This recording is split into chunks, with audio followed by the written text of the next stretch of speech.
శ్రోతలందరికీ నమస్కారం. ఈరోజు పొన్నపూలు అనే కథతో మీ ముందుకొచ్చాను. ఈ పొన్నపూలు అనే కథ నేను చిన్నప్పుడు విన్న కథ.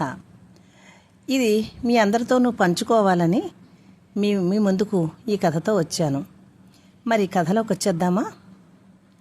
పొన్నపూలు కథ పఠనం విజయలక్ష్మి. అనగనగా ఒక ఊరిలో ఒక బ్రాహ్మణుడు ఉండేవాడు. ఆయనకు 6 ఆడపిల్లలున్నారు. ఆ రోజుల్లో పూజకి పువ్వులు కావాలంటే దుకాణాల్లో అమ్మేవారు కాదు. అందుచేత అందరి ఇళ్లలోనూ కొద్దో గొప్ప పూల మొక్కలు ఉండేవి.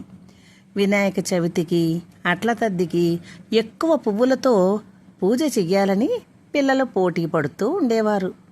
అందువలన ఆ బ్రాహ్మణుడి 6 కూతుళ్ళు పొన్న పువ్వుల కోసం అడవికి వెళ్ళాలని నిర్ణయించుకున్నారు.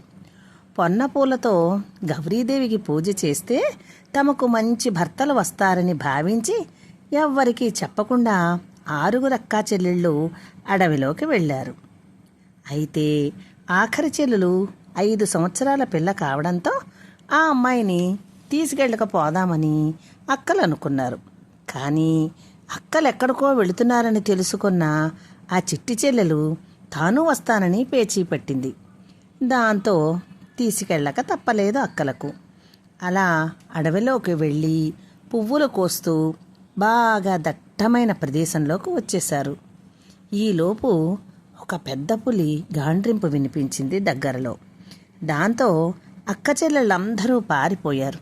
కానీ అందరికన్నా చిన్నదైన చిట్టి చెల్లెలు పరిగెత్తలేక ఒక పొదచాటున దాక్కుంది. పెద్ద పులి ఆ అమ్మాయిని చూడలేదు. అది ఎటో వెళ్ళిపోయింది. పులి వెళ్ళిపోయాక ఏడుస్తూ బయటకు వచ్చింది ఆ పాప.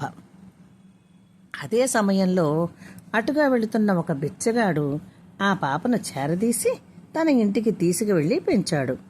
అలా 10 ఏళ్ల పిల్ల అయ్యాక ఆ పిల్ల చేతిలో ఒక సత్తుగిన్నె పెట్టి అడుక్కు రమ్మని పంపేవాడు. పాపం ఆ పిల్ల అలా ఇల్లంట వెళ్ళి అడుక్కు తెచ్చే డబ్బులు అతనికి ఇచ్చేది.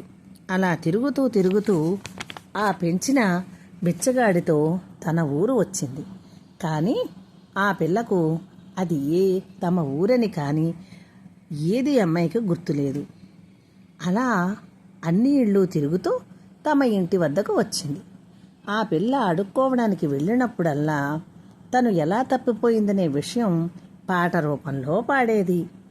6 అక్కా చెల్లెళ్ళం అట్లా తద్ది వచ్చింది, పొన్న పూలకెళ్ళాము, పెద్ద పులి వచ్చింది, అక్కలందరూ పారిపోయారు, నేనుండిపోయాను, బిచ్చమయ్యండమ్మా బిచ్చమయ్యండి అని పాప అడుక్కునేది. సరిగ్గా తమ ఇంటి దగ్గరికే వెళ్ళి ఆ పాట పాడేసరికి లోపల నుంచి ఆ పాట విన్న అక్కలు గభాలున పరిగెత్తుకుంటూ వచ్చి చెల్లెలను చూసి గుర్తుపట్టి ఆ చేతిలో సత్తు చెప్ప పారేయించి లోపలికి తీసుకెళ్ళి నువ్వు మా చెల్లెలివమ్మా అని చెప్పి తలంటు పోసి కొత్త బట్టలు వేసి పిండి వంటలతో భోజనం పెట్టారు. ఆ రోజు తప్పిపోయిన మా చెల్లి మళ్ళీ మా ఇంటికొచ్చిందని సంతోషంతో పండగ చేసుకున్నారు. ఇప్పటి వరకు తమ చెల్లెల్ని చేరదీసిన బిచ్చగాన్ని కూడా తమతోనే ఉంచుకున్నారు. కథ బాగుందా మరి? కథ ఇంతటితో సమాప్తం.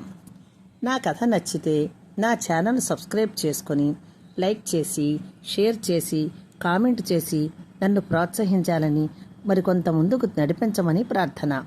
ఇప్పటి వరకు నా ఛానల్ను సబ్స్క్రైబ్ చేసుకున్న వారికి, నా కథలు వింటున్న వారికి నా ప్రత్యేక ధన్యవాదములతో ఇట్లు మీ విజయలక్ష్మి.